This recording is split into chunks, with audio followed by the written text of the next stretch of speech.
We're with Ryan Tagnelia. Ryan is a criminal defense attorney in San Diego, California.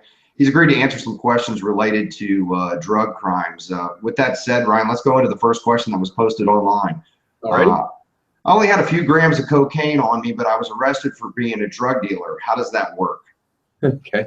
Well, one of the things that people charged with crimes involving drugs don't understand is while the amount of drugs you possess can sometimes indicate by itself to a police officer or a detective that you are a quote-unquote drug dealer, that you're possessing with intent to distribute. It's not the only thing, and there is no minimum amount. You only need to have a usable amount.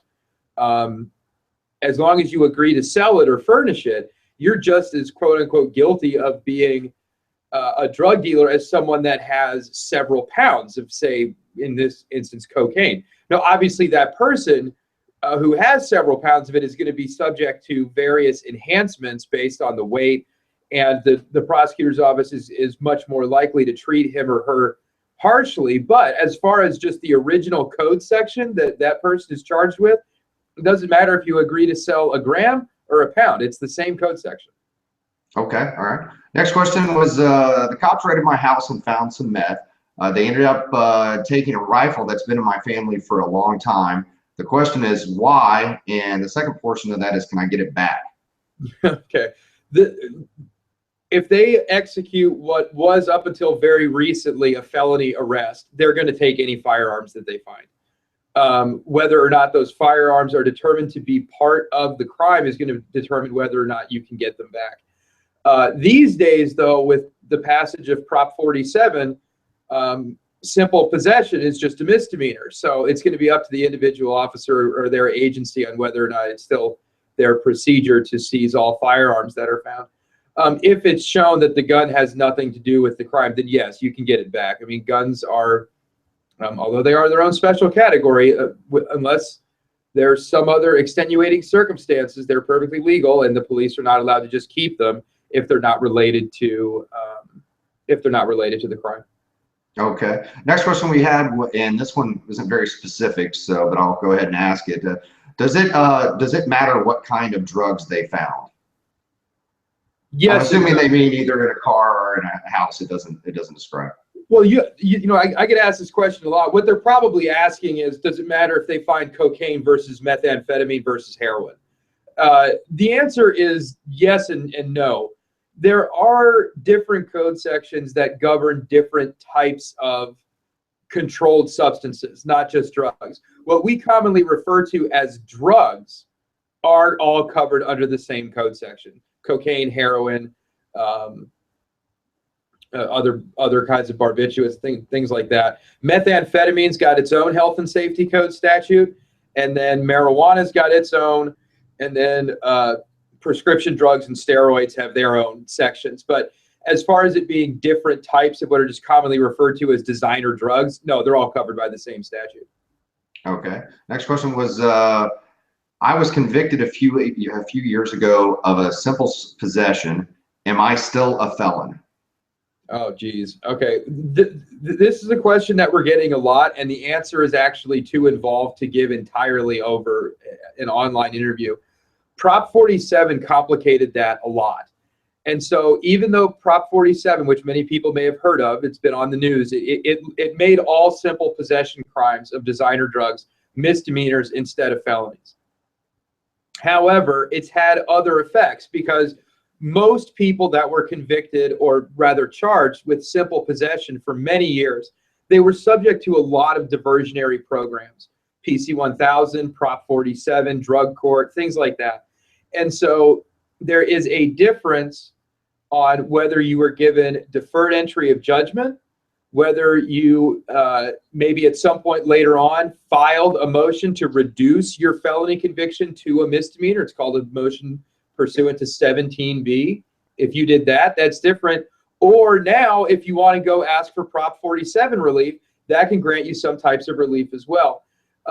If your question is, am I a convicted felon, there's usually, in my experience anyway, a follow-up question.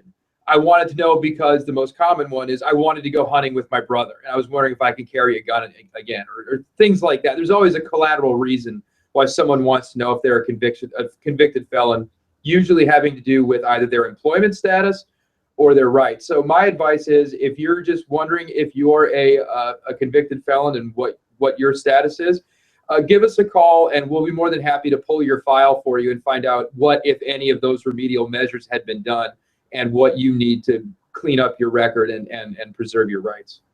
Okay, next question we had, second to last question was, is if I do a program, will that help my case?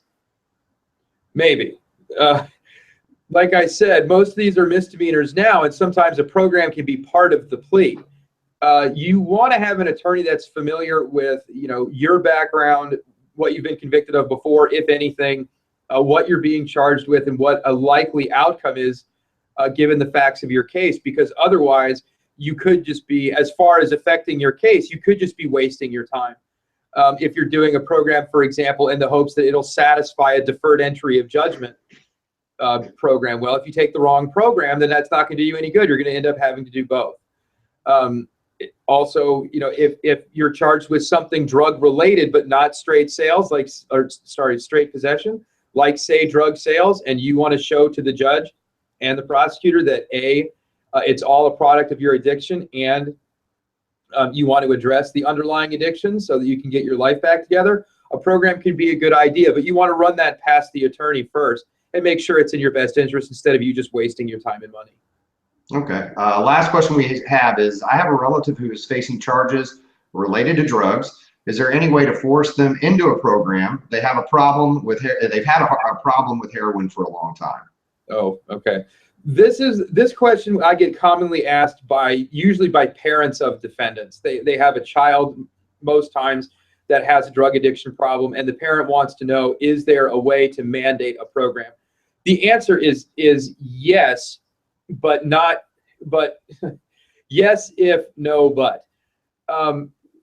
If the judge isn't going to give, if the judge or the prosecutor is not going to give any benefit to doing a program, and the child doesn't want to do it, assuming they're over the age of 18, and the defendant doesn't want to do it, I can't just force them to go in, and I can't ask the judge to force them to go in if they don't want to. And so there's no way to force them to do a program against their will unless it's part of the plea bargain. And so in which case, yes, the judge is allowed to make a program a condition of probation, depending on the nature of the charges. And oftentimes programs are part of deferred entry of judgment deals where, maybe the case will get dismissed if they complete a certain program, things like that. But as far as forcing someone to go into an inpatient program, unless it's a fairly serious felony case, that's not very likely. Okay, excellent. Well, if you have any other questions for Ryan, you can post them to the comments section below. He's agreed to get back to you with answers. Yep, thanks everybody. And yeah, we're easy to reach. And if you have any questions about drugs or any other types of crime, give us a call, 619-577-0868. Thanks, Ryan. See you next time. Thanks.